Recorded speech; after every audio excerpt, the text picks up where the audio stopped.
जय बाबरी दोस्तों, आज हम बात करते हैं कुल देवी की एक दिन की साधना से प्रसन्न होने वाली विधि के बारे में।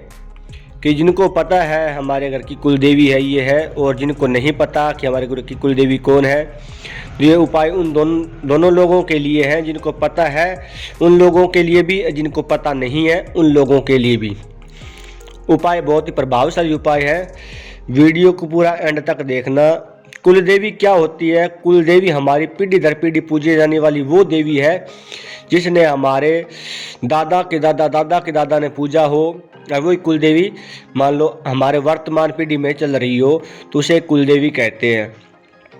कुल देवी नाराज होने पर कुल नहीं बढ़ता, वंश नहीं बढ़ता, घर में लड़ाई झगड़ा होता है, कलह रहता है, घर में अशांति का माहौल हो जाता है कुल देवी के नाराज होने पर। कुल देवी का मेन जो स्थान है वो मेन गेट पे होता है, हमारे मेन दरवाज़ा होता है, उसके दाहिनी तरफ जो स्तंभ होता है वहाँ पे हमारे कुल देवी का स्थान होता है।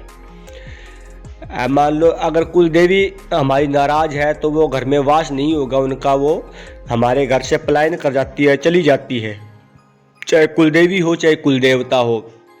अब अगर हमारे घर पे मेन दरवाज़ा ही नहीं होगा तो उसमें नेगेटिव एनर्जी, भूत प्रेत, कोई भी बाधा, तंत्र मंत्र सब आ जा सकता है अगर हमारे घर में कुल देवी का वास है ही नहीं तो कुल देवी को प्रसन्न करने के लिए ऐसा क्या करें कि हमारे घर की कुल देवी प्रसन्न हो, जागृत हो और हमारे अच्छे काम बने। उसके लिए मैं एक उपाय बताने जा रहा हूँ, बहुत ही प्रभावशाली उपाय है। ये उपाय अमावस्या की रात को करना होता है। अगर आपने ये उपाय 5 अमावस्या को कर लिया तो यकीन करो आपके घर में आपकी कुलदेवी का वास हो जाएगा, 100% वास हो जाएगा। ये उपाय करने के बाद कुछ काम और भी है वो भी करने होंगे, तो आपके घर में ऐसा माहौल हो जाएगा, खुशनुमा माहौल हो जाएगा, देवी देवताओं जैसा माहौल हो जाएगा। तो ये उपाय आपको ध्यान से सुनना है और अमावस्या की रात को करना है। अगर आपने एक अमावस्या को ये उपाय कर लिया तो भी आपके घर में फ़ायदा होना शुरू हो जाएगा। आपके जो बिगड़े काम है वो बनने लगेंगे और कुलदेवी प्रसन्न हो जाएगी, जागृत हो जाएगी। हो सकता है वो आपके सपने के माध्यम से दर्शन दे और आपका मार्गदर्शन करे। तो उपाय ध्यान से सुनना है, उपाय को ध्यान से सुनो। और मैं जो ये सामग्री बता रहा हूँ यह सामग्री आपको पहले उपलब्ध करवानी है। सबसे पहले आपके पास मिट्टी का बर्तन होना चाहिए। एक मिट्टी का बर्तन, थाली नुमा, थाली के जैसा एक मिट्टी का बर्तन हो। एक आपको मिट्टी का दीपक लेना है। पान के पत्ते मिले तो अच्छी बात है, अगर आपको पान के पत्ते नहीं मिलते हैं तो नीम के पत्ते का भी प्रयोग किया जा सकता है।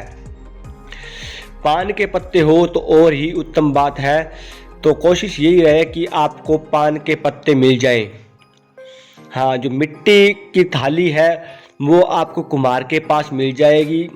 अगर मिट्टी की थाली नहीं मिलती है तो एक सकोरा होता है वो भी आप ले सकते हो। उसमें आपको पान के पत्ते रखने हैं, पान के पत्ते पे मिट्टी का दीपक रखना है, दीपक में गोल बाती लगानी है। दीपक बड़ा साइज का लेना है, जो उसमें तेल या घी इतना भरना है, आप उसमें तेल भी डाल सकते हो, घी भी डाल सकते हो।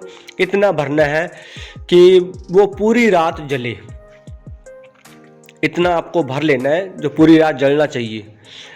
ये आपको अमावस्या की रात करना है।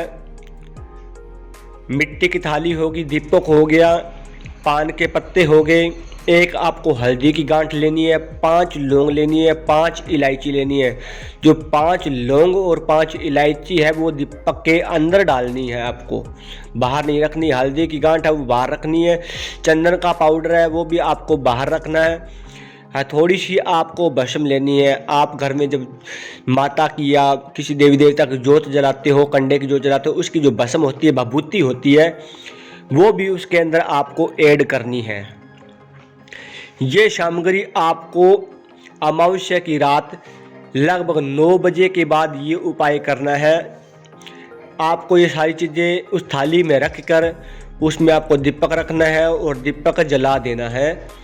दीपक जलने के बाद आपको पता है कि हमारे घर की कुलदेवी ये है, तो आप कुलदेवी का नाम लेकर उसने क्षमा याचना करनी है कि हे हमारे घर की कुलदेवी माँ, हमसे जो भी गलती हुई है, हम नादान बच्चे हैं आपके, हमसे गलतियाँ हो रही है, तो कृपया करके उन्हें क्षमा करके हमारे घर में वास करे, हमारे घर में स्थान ग्रहण करे।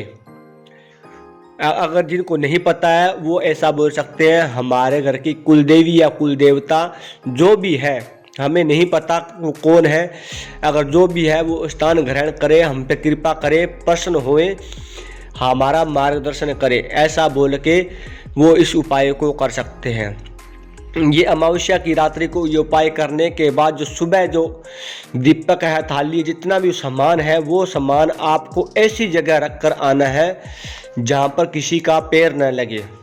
आप खुली जगह में रख सकते हैं या आप कोई नदी के किनारे रख सकते हैं। सबसे बेस्ट यही होगा अगर आप पानी के अंदर प्रवाहित कर दे तो।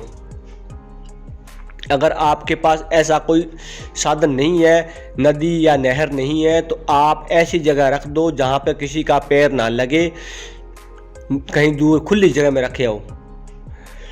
ये उपाय करने के बाद आपको एक काम और करना है, डेली काम करना है। आपने आजकल देखा होगा बहुत चल रहा है कि जैसे लड्डू गोपाल को भोग लगाते हैं ना, उस तरह अपने कुलदेवी या कुलदेवता को भोग देना है। जो सुबह अपने खाना बनाते हैं तो पहली रोटी कुलदेवी के नाम के निकालनी है। जो भी घर में कुछ बना है वो थाली में रख कर और अपने जो मेन स्थान है, पूजा घर है, वहाँ पे रख देना है। तो कुलदेवी को बोलना है कि है हमारे घर की कुलदेवी माँ, हमारे घर में जो ये बना है आप इसका भोग स्वीकार करें और हमें आशीर्वाद दें। तो ऐसा करने पे आपके घर में ऐसा माहौल हो जाएगा, ऐसा कोई काम नहीं होगा जो आपका कोई अटक जाए। कुलदेवी आपके सारे काम बना देगी ये उपाय करने के बाद। ठीक है, आपको ये नियम शुरू कर देना है एक तो, यानी कि जो भी खाना बने आपको कुलदेवी या कुलदेवता को भोग लगाकर ही आपको ग्रहण करना है। ये जो भोग लगाने के बाद जो खाना है आपको 10-15 मिनट थाली वहीं रखनी है। उसके बाद वो थाली उठा के जो रोटी है वो रोटी गाय को खिला दो, और बाकी रोटी आप मान घर में कोई मेन सदस्य है, बड़ा सदस्य है, लड़की या लड़का, आप उसे भी खिला सकते हैं। आपको एक अमावस्या करने के बाद ही इसका प्रभाव दिखना शुरू हो जाएगा, जो भी बिगड़ा हुआ काम है वो बनना शुरू हो जाएगा। और अगर आपने ये उपाय 5 अमावस्या को कर लिया तो बाद में आपको कोई उपाय करने की ज़रूरत ही नहीं पड़ेगी, क्योंकि ये 1.25 महीना लगभग या 5 महीना,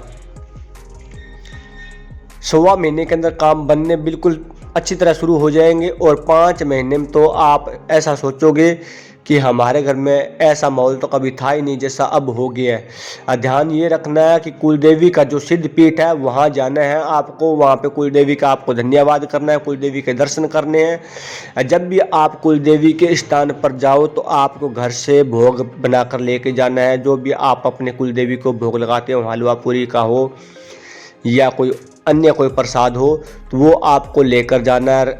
महीने में एक दिन आपको निश्चित कर लेना है, जैसे कुलदेवी का दिन होता है अष्टमी, या आप महीने में ऐसा कोई दिन निश्चित कर लो जिस दिन आपको कुलदेवी को पूरा भोग देना है। जो भी कुलदेवी के भोग लगता है वो महीने में एक बार बनाकर आपको देना है। चाहे आप उसमें लड्डू का भोग दे सकते हो, मिश्री का दे सकते हो, बूंदी का दे सकते हो, या कोई घर में कुछ बनाकर उसका भोग लगा सकते हो।